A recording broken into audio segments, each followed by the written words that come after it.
Here we go, 2024 Toyota Corolla SE Hybrid. Hey, this is a really great vehicle. Hybrid, 1.8 liter 4-cylinder hybrid, just 138 horsepower, but because it's a hybrid, it's got a ton of torque, and it's actually quicker than the gas version, in my opinion. The gas version is 169, this is 138, but those electric motors on the hybrid give you a lot of torque and really help with the power on this one. We're going to take this one for a spin, check it out, check out the interiors. Let's go ahead and get started. Okay, let's get started. Before we hit the road, a couple things I want to point out. The Corolla SE Hybrid does have wireless charging as a upgrade, so I'm just going to slide my phone down there and let it charge. We also have the smart keyless entry system, so you get two of these remote key fobs which open and unlock the doors. There's a panic button and a trunk release button, and then also we have push button start, so foot on the brake, go ahead and just start it up. Now, because this is a hybrid, it may or may not actually start the gas engine initially because it doesn't see a need for it, but we'll get it started up here. If I hit on the gas a little bit, the engine's going to go ahead and start up. So we'll get started out on the road. I've got my camera angled down a little bit just to give you the overall perspective of the driver's compartment. The SE Edition has automatic temperature control, and believe it or not, I need it here in Madison. This is May the 8th, 2024, and it's actually a really nice day out, so thankful for that. Leather wrapped steering wheel, not a heated steering wheel, and it does have electric power steering. So it's very smooth on the power steering side. It has more power assist at lower speeds to make it easier to handle, around the parking lot or for parking. But then as we get out here on Odana Road and increase our speed, it's speed sensitive. It will actually go ahead and adjust it so it's a little bit tighter speed the faster we travel. So really very responsive. Now this is as I mentioned, the hybrid, and it has a CVT automatic transmission. And here's my thoughts on the CVT in the Corolla. I own a Corolla SE Gas Edition, personally own one of those. And I will tell you, I don't care for the CVT transmission with the gasoline edition. The gasoline edition's a 2-liter 4-cylinder. This is a 1.8 liter 4-cylinder hybrid, and I will tell you that this car has more. It's quicker off the line, it's faster, it's more responsive. Does it have more horsepower? No, 138 versus 169. But is it more fun to drive and zippier?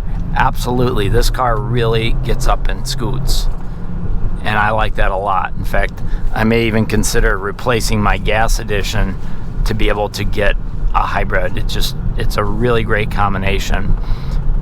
A really great road car also, the Corolla. So the SE Edition is the Sport Edition, so it's got the nicer wheels and tires, a little bit of a sport setup on the suspension. Go ahead and plug in this other seat belt here. A little bit of a sport setup on the suspension, so a little bit stiffer, a different fascia on the front. And I will be doing an exterior video on this, just kind of walk around the outside and point out all the exterior features. So be sure and catch that video. There'll be a link at the end of this video for that. As far as the instrumentation, the driver's cockpit, the gauges are clearly laid out. Big gauges for the tachometer and the speedometer, a digital speedometer as well, outside temperature, and then the Corolla has lane tracing assist, which is basically technology that helps keep you in your lane. It has dynamic radar cruise control, which basically keeps the cruise control or keeps your distance between cars in front of you the same, and it will also slow your car down if you're, say, cruising at 75 and the person in front of you is doing 65. If you come up on them, that dynamic radar cruise control will automatically slow you down, keep the same distance, and pace you with the car in front of you. And then if you turn around or try to go out around that car, then it will re-engage at the 75 miles an hour. So a great safety feature. The other thing that this has is road sign detection. So it actually detects different road signs. In fact, it'll detect the speed limit sign. So as we come up here on the right, there's a speed limit sign. It's going to detect that and display the speed limit on the instrument cluster. It also does that for stop signs and one-way signs and yield signs. So there's about 6 or 7 different signs that it will track and display up on the dashboard. What the sign's indicating. One of the things that Toyota does with their turn signals, which is a nice feature, is the turn signals actually have a quick three blink, if you will. So if I just tap on the turn signal, it'll flash the signal 3 times and then automatically shut itself off, which is a great feature. I like that a lot. LED headlights up front, really bright white headlights, and those are auto on and auto off. And then they're also auto high beam, so they automatically switch between high and low beam. So we're going to jump up here on the highway, just test the acceleration and see how fast we can get to the top of the ramp. So this is my marker right here, 52 miles an hour at the top of the ramp from essentially a full stop. So 52 miles an hour, pretty darn good for a small 4-cylinder hybrid vehicle. I'm going to go ahead and close up that moonroof, give you a better view down the road. And I'm just going to get out here in the left lane and roll with it so you can hear the wind noise. So I'm just going to be quiet here for a minute or two.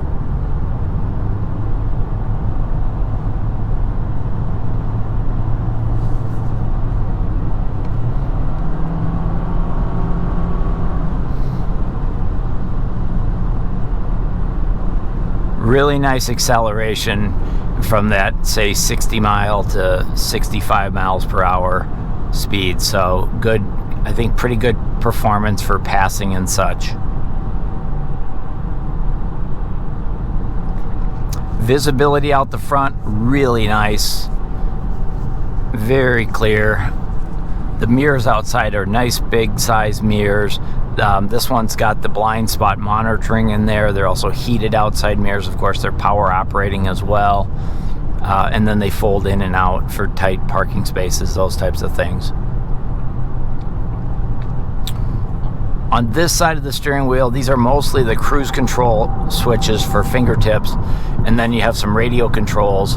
And then on this side is Bluetooth connectivity for your smartphone and voice activation. It's a 7-inch touchscreen, only one physical button, and that's the volume and the on and the off. No navigation, but it does have Apple CarPlay, Android Auto, Alexa compatible, so you can run off your iPhone mapping system if you wanted to do that. It also has Sirius satellite radio, and they include 3 months of the Platinum subscription, so their best Sirius package at no charge for 3 months, and then after that it's a subscription service.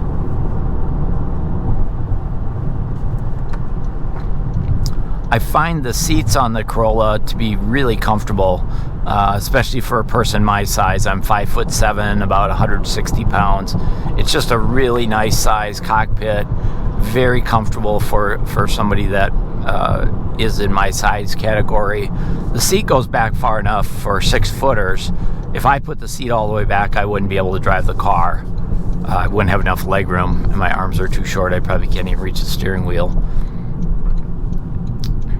Of course, we have a driver's side airbag, we have side curtain airbags, and then we have the passenger side airbag, and then we also have airbags built right into the seats up front as well.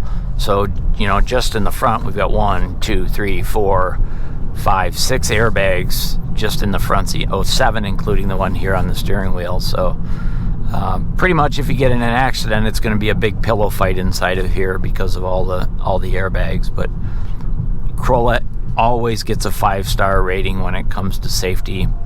Of course, this is your hybrid front-wheel drive with anti-lock brakes, traction control, stability control, just all the best safety features. on every Corolla, there's no, other than like the blind spot monitoring and the backup sensors, there's not a lot of limitations on the safety for this in terms of the passive safety and the active safety features. Passive safety features are things like airbags, right? They don't do anything until they're called upon to do something. Active safety features are things like lane tracing assist, where it's actively working in the car as you drive the car. Anti-lock brakes. Dynamic radar cruise control would be an active safety feature, as opposed to the crumple zones on the car. That would be a passive. They don't do anything until they're called upon to do it.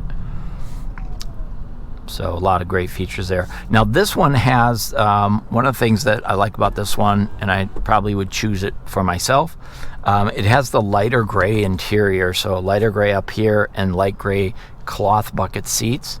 I like the lighter interior. It makes the car feel bigger. Of course it's not, but it feels bigger, and it's easier to see inside the car. But they do offer it in a black interior. And then the interesting thing about the SE edition on the inside is there's some red stitching, but it's only on the armrest and it's only on the door panels. So like there's a contrast red stitching down on the door panels, and it's really subtle. I'm actually surprised they didn't do it up on the dashboard too. I thought that would be a little bit nicer thing to do. But overall, it's very comfortable driver's seat. It's not a power driver's seat. It does have a height adjustment. It has a recliner, and of course you can move it back and forth. And then there's no lumbar support on the driver's seat.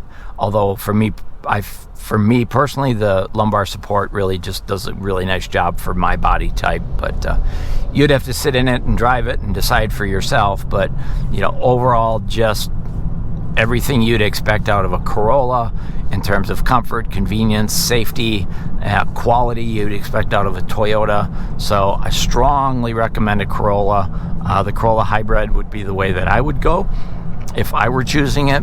And the SE Hybrid, or the SE Hybrid all-wheel drive, make this in an all-wheel drive, another great option. Once you get into the SE Hybrid Edition, you're probably north of 27,000, with the all-wheel drive probably taking you up to about as much as 29.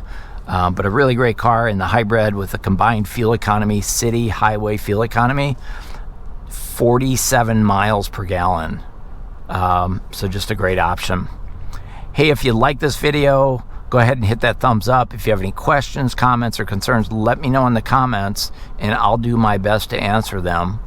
This is Tony talking Car Biz. Thanks for watching.